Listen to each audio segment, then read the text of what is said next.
Hello students, welcome back to my channel. Class 11 accountancy chapter हमारा journal चल रहा था। Journal up to question number 11 हम लोगों ने सॉल्व कर लिया था। अब हम देखेंगे क्वेश्चन नंबर 12। तो क्वेश्चन नंबर 12 ये है कि journalise the following transactions in the books of Dikshit and sons Jan 3rd 2025 sold goods to Shubham of the list price of 75,000 for 70,000। अब हाँ, कंपनी क्या कर रहा है, शुभम को सामान बेच रहा है। जब शुभम को सामान बेचा, उसका जो बिलिंग किया बनाया, उसका जो बिल बनाया, तो बिल पे पूरा था 75,000।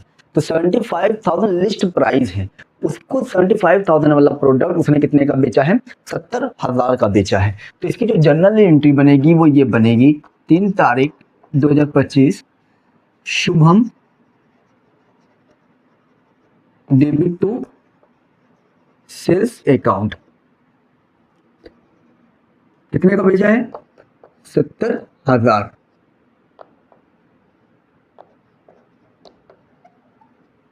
ठीक। Now next, date 15 purchase goods costing 2 lakh from Mayank, paid 75% immediately by cheque to avail 4% discount. अब दूसरी बार क्या हुआ, 15 तारीख को कंपनी सेल नहीं कर रहा बल्कि क्या कर रहा है, खरीद रहा है। जब खरीदा तो कितने का खरीदा, purchase goods costing 2 lakh from Mayank. Mayank से कंपनी 2 लाख का माल खरीद रहा है, जिसमें से उसने 75% तुरंत पे कर दिया और 4% को क्या मिला, डिस्काउंट मिला। तो यानी 25% अभी भी पे करना बाकी है। तो इसका तो एंट्री जो बनेगा वो ये बनेगा, ये खरीदा कितने का है, टोटल 2 लाख का खरीदा है। तो अगर आप देखें तो यहाँ प्राइस ना लिखे, आप यहाँ पे लिख दीजिए परचेज प्राइस कितने का खरीदा है, 2 लाख का खरीदा। कंपनी क्या क्या आ रहा है कि आपने 75% पेमेंट किया है, तो 75% of 2 lakh rupees, 75% of 2 lakh rupees आप देखेंगे तो 1.5 लाख होगा। लेकिन सामने वाले ने हमको क्या दिया है, 4% का कैश डिस्काउंट दिया, जो कंपनी के लिए क्या है, इनकम है, हम लोगों ने रिसीव किया है। कितना आएगा, 6 लाख रुपए। यानी कंपनी के पास से जो टोटल पैसा गया है वो 1 लाख, ये आपका कैश पेड है, 1,44,000 ही गया है। यानी अभी भी 50,000 रुपए देना, यानी 25% जो है ना, 50,000 रुपए अभी भी देना बाकी है। अब एंट्री क्या बनेगी, परचेज अकाउंट डेबिट। दूसरा, कंपनी से क्या जा रहा है, कैश जा रहा है। तीसरा, कंपनी को क्या मिला, डिस्काउंट मिला, जो कि नेचर में कंपनी के लिए क्या है, इनकम है। तीसरा ये है कि अभी भी मयंक को पैसा देना बाकी है। कितना देना बाकी था, 25%। तो 25% कितना होगा, 2 लाख का 25% 50,000 होगा। यानी कंपनी ने टोटल खरीदा था 2 लाख का, क्योंकि ट्रेड डिस्काउंट वगैरह तो कुछ है नहीं। कैश कितना गया, 1,44,000। हमको मिला कितना डिस्काउंट, 6,000 मिला। और अभी भी कितना देना बाकी है, 50,000 रुपए देना अभी भी मयंक को बाकी है। ये था आपको अच्छा था थोड़ा सा ये, क्योंकि इसमें ट्रेड डिस्काउंट वगैरह नहीं दिया, उसने अमाउंट दे दिया था, कितना खरीदा है, इतना कैश डिस्काउंट मिला है और इतना पैसा भी उसको देना बाकी था बैंक को। तो इस तरीके से क्वेश्चन इसको सॉल्व करेंगे। तो नेक्स्ट डेट जो है वो हमारा क्या है, 21। Sold goods Vishal traders costing 40,000 and 25% discount. अब देखिए क्या कर रहा है, कंपनी सेल कर रहा है। कंपनी जब सेल किया तो कॉस्ट ऑफ गुड्स जो था, कॉस्ट ऑफ गुड्स था 40,000।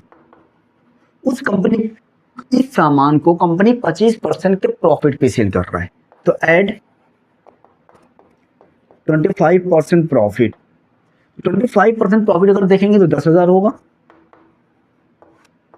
यानी बेचा कितने का, ये सेलिंग प्राइस है,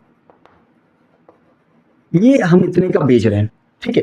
लेकिन जब इतने का हम लोगों ने बेचा तो उसको हम लोगों ने क्या दिया है, 10% का ट्रेड डिस्काउंट दे दिया, लेस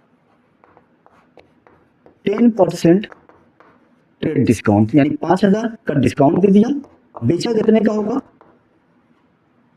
ये आपका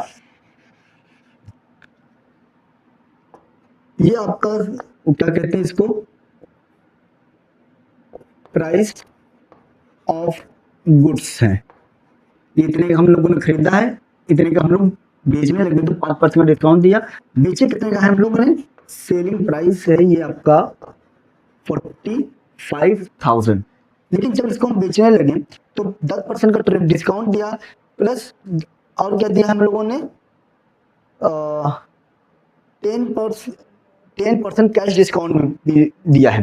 तो 10% कैश डिस्काउंट दिया, लेकिन कैसे दिया, जब वो 80% पेमेंट करने लगा तो उसको कंपनी ने 10% का कैश डिस्काउंट दिया। नहीं, लेकिन बहुत सारी चीज इसमें आया। पहला क्या है कि 40,000 वाला सामान हमने 10,000 के प्रॉफिट पर बेचा, यानी 50,000, तो 50,000 बन रहा था, 50,000 का ना बेचकर हमने क्या किया, उसको 5% का ट्रेड डिस्काउंट दे दिया, तो आया कितना, 45,000 आया। तो 45,000 का हम लोगों ने 45,000 का हमें 80% पेमेंट मिल गया है। जो 80% पेमेंट मिल गया है तो हम उसको खुश होकर क्या दे दिए, 10% का 10% का कैश डिस्काउंट भी दे दिया। ट्रेड डिस्काउंट और कैश डिस्काउंट दोनों का रेट जो है वो बिल्कुल सेम है। तो यहां पर अगर आप देखें तो 80% जो आएगा वो ये है, cash received 45,000 into 80%, 36,000 less 10% cash discount 3600, यानी पेमेंट हमको मिला कितना है, 32,400 रुपये। ये देखिए, ये पूरा आपका नोट था। यानी अब हम इसको क्या एंट्री क्या बनाएंगे, डेट जो है वो आपका क्या है, डेट आपका है 21/2025। कंपनी क्या कर रहा है, कंपनी क्या कर रहा है, बेच रहा है। किसको बेच रहा है, कंपनी बेच रहा है विशाल ट्रेडर्स को। तो विशाल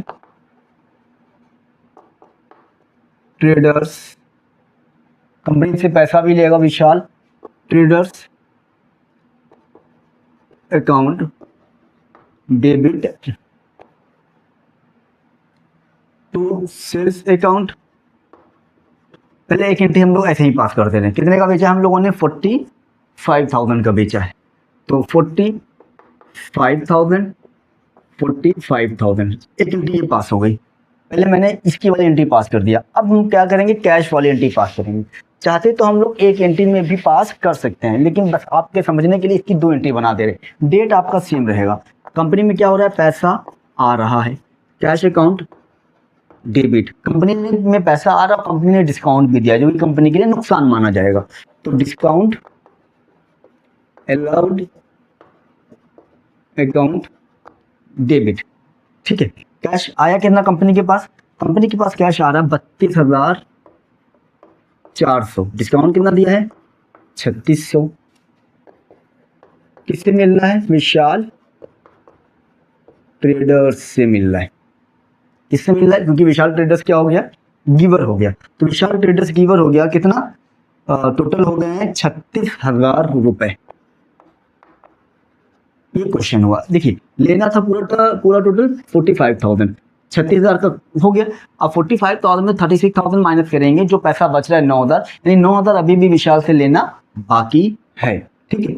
इसको याद रखिएगा। विशाल ट्रेडर्स को क्रेडिट इसलिए किया गया है ताकि यहाँ डेबिट था, यहाँ क्रेडिट करके उसको हम लोगों ने क्या किया है, नील किया है। तो इस वजह से अभी डेबिट यहाँ पर देखेंगे 45,000 ज़्यादा है और ये कम है। तो जितना ज़्यादा यानी इतना पैसा अभी हम विशाल से और लेंगे। इस तरीके से क्वेश्चन सॉल्व होगा। नाउ नेक्स्ट डेट आपका है 28। अब देखिए क्या कर रहा है कंपनी, ब्रिज एंड कंपनी को सामान बेच रहा है। कितने का, 50,000 का सामान बेचा एट 40% प्रॉफिट। तो 40% 50% का आपका आएगा कितना, 20,000 रुपये आएगा। तो यानी 50,000 का सामान हमने 70,000 का बेचा है। Align 10% trade discount and 5% cash discount. और क्या किया है कि कंपनी ने उसको 10% का ट्रेड डिस्काउंट दिया है और प्लस कैश डिस्काउंट भी दे रहा है 5%। Bridge and company paid the full amount by cheque and availed cash discount. तो इजी है, इसका भी 2 एंट्री बनाते हैं ताकि आपके लिए इजी हो जाए। तो नोट्स आप देख लीजिएगा। डेट क्या है, 28, 25। सबसे पहले कंपनी ने क्या किया है, सामान बेचा है। किसको बेचा है, ब्रिज को। पूरा नाम क्या, ब्रिज मोहन है, ब्रिज एंड कंपनी है। ब्रिज एंड कंपनी 40% के प्रॉफिट पर बेचा है। तो अगर आप देखिए तो 50,000 इंटू 40%, या फिर आप ये कर लीजिए प्लस 40% ऑफ 50,000 डेबिट कितना आ जाएगा, 70,000 रुपये आ जाएगा। अच्छा, 70,000 को 10% के ट्रेड डिस्काउंट पर भी बेचा है। कितना परसेंट डिस्काउंट है, 10% के डिस्काउंट पे, तो 70,000 का 7,000 निकाल देंगे, बचेगा 63,000। To sales account 63,000। डेट आपका सेम रहेगा, पैसा वो दे रहा है, कितना दे रहा है, पूरा पेमेंट कर रहा है। तो पूरा पेमेंट कैसे कर रहा है, आई थिंक पूरा पेमेंट वो चेक से कर रहा है ना, तो चेक से कर रहा है, तो बैंक अकाउंट डेबिट, जो पूरा पेमेंट बैंक से कर यानी चेक के थ्रू कर दिया, तो हमको उसको क्या दिए हैं, डिस्काउंट दिए, जो कंपनी के लिए क्या होगा, नुकसान होगा। तो टू द क्या कहते हैं, cash discount allowed account debit to, कौन है, ब्रिज, ब्रिज को क्या कर देंगे, क्रिएट कर देंगे ताकि नील हो जाए। कितना पेमेंट लेना था, 63,000। 63,000 का कितना परसेंट हमने इसको डिस्काउंट दे दिया, 5% डिस्काउंट दे दिया। तो 5% डिस्काउंट देंगे तो कितना आएगा, 0 5 3 या 15 का 5 कैरी 1 5 6 या 30 इतने का डिस्काउंट दे दिया। तो इतने का जब डिस्काउंट दे दिया तो पेमेंट हमको मिला कितना होगा, 3,000 माइनस करेंगे मिलेगा 60, 58 850, इतना पेमेंट हमको रिसीव हुआ है, 63,000 इतना पेमेंट रिसीव हुआ है। तो अब एक बार इसको चेक कर सकते हैं अपने बुक से। तो क्वेश्चन नंबर 12 हम लोगों ने देख लिया, हम लोगों ने सॉल्व कर लिया। क्वेश्चन नंबर 12 से अगर कोई डाउट कोई कंफ्यूजन हो तो आप कमेंट करके क्वेश्चन पूछ सकते हैं। अब क्वेश्चन नंबर 13 देखेंगे। क्वेश्चन नंबर 13 देखिए बहुत खास तो नहीं है, बट फिर भी हम लोग सॉल्व कर रहे हैं क्योंकि एक दो पॉइंट ही सिर्फ अच्छे हैं इसमें, बाकी आप सब जानते हैं। तो क्वेश्चन नंबर 13 में पहला देखिए क्या कह रहा है, paid into bank for opening a current account. तो अब यहाँ पर क्या हो रहा है कि कंपनी क्या कर रहा है, करंट अकाउंट ओपन कर रहा है, कब, 1 मई को करंट अकाउंट ओपन कर रहा है। कैसे, पेड इनटू बैंक, हम उसके लिए हमने क्या किया, बैंक में पैसा जमा किया है। जब बैंक में पैसा जमा करोगे तो कैश हमारे पास से क्या होगा, जाएगा। अब बैंक में जमा हो रहा है तो करंट अकाउंट सेविंग अकाउंट से मतलब नहीं है, करंट अकाउंट ओपन करो चाहे सेविंग अकाउंट ओपन करो उसके लिए तो पैसा लगना ही लगना है। तो जब हमारे पास से क्या किया, कैश, तो cash real account credit what goes out, किसके पास जा रहा है, बैंक के पास। बैंक पर्सनल अकाउंट तो क्या करता है, रिसीवर को डेबिट करते हैं। तो यहाँ पर एंट्री जो बनेगा वो ये बनेगा, bank account debit to cash account, ठीक है। अमाउंट क्या हो गया, 1 lakh rupees, clear. No next, अच्छा नरेशन लिखते जाइएगा, नरेशन बहुत इंपॉर्टेंट है। Now next date is date 3rd, sold goods for 80,000 and the amount was deposited into the bank। तो May 3rd की अगर हम बात करें, अब कंपनी क्या कर रहा है, सामान बेच रहा है, और जब सामान बेचा उससे जो बदले जो पैसा मिला उस पैसे को क्या कर दिया उसने, बैंक में जमा कर दिया। अच्छा अब यहाँ पर दिया, अब क्वेश्चन है कि इसको क्या लिखा जाएगा, क्या करा जाएगा। जब आपने माल कंपनी ने जब माल बेचा तो उसके अंदर कैश आया, कैश उठा कर उसने क्या कर दिया, बैंक में जमा कर दिया। पहला अगर जनरल आप समझिए तो क्या होगा कि अगर कैश के नगद आपने माल बेचा है तो एंट्री क्या बननी चाहिए थी, cash account debit to sales, ये बनेगा। उसी पैसे को जब बैंक में जमा करोगे तो एंट्री क्या बन जाएगी, bank account debit to cash. तो एक जगह देखो कैश डेबिट, दूसरी जगह कैश क्रेडिट, तो उधर से कैश डेबिट और क्रेडिट नील हो गया तो बचा क्या आपके पास, फिर bank account debit to sales account. तो यहाँ पर जो एंट्री बनेगा वो ये बनेगा, bank account debit to sales account. Amount क्या है, 80,000। Now next date is 7। Now next date is 7। Amount withdrawn from bank कितना है, 30,000 रुपए।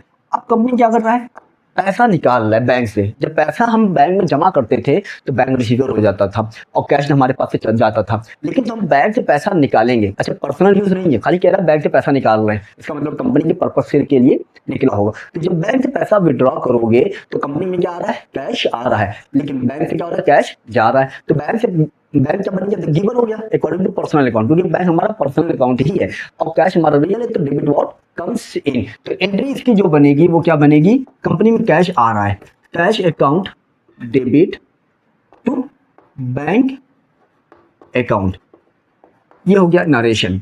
अमाउंट 30,000।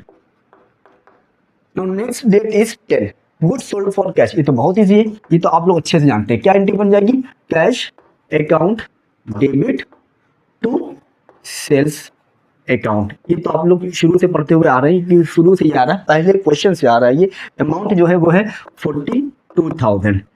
अगर फिर से भी आपको समझा दे रहा हूँ कि कंपनी क्या कर रहा है, माल बेचा, और माल उधार नहीं बेचा, नगद बेचा। जबकि बेचना कंपनी के लिए इनकम है, according to nominal account income को क्रिएट किया जाता है। और जब कैसे बेच रहा है, पैसा आ रहा है, तो पैसा क्या है, रियल अकाउंट है, cash debit what comes in. Now next date is 12 क्या कह रहा है कि अमाउंट डिपॉजिटेड इनटू बैंक। अब हम क्या कर रहे हैं, पैसा बैंक में जमा कर रहे हैं 12 तारीख को। जब पैसा बैंक में जमा करेंगे तो क्या हो जाएगा, बैंक रिसीवर होगा और हमारे पास से क्या गया, कैश गया। तो अमाउंट एंट्री क्या बनेगी, bank account debit to cash account. अच्छा एक चीज और यहाँ पे जान लीजिए, क्योंकि आगे वो भी आएगा, वो ये है कि जब भी बैंक और कैश साथ में आए, बैंक और कैश जब भी साथ में आए, जैसे देखिए यहाँ पर आ रहा है, यहाँ पर आ रहा है, और यहाँ पर आ रहा है, जहां पर भी बैंक और कैश साथ में आएगा वो कॉन्ट्रा एंट्री बन जाता है।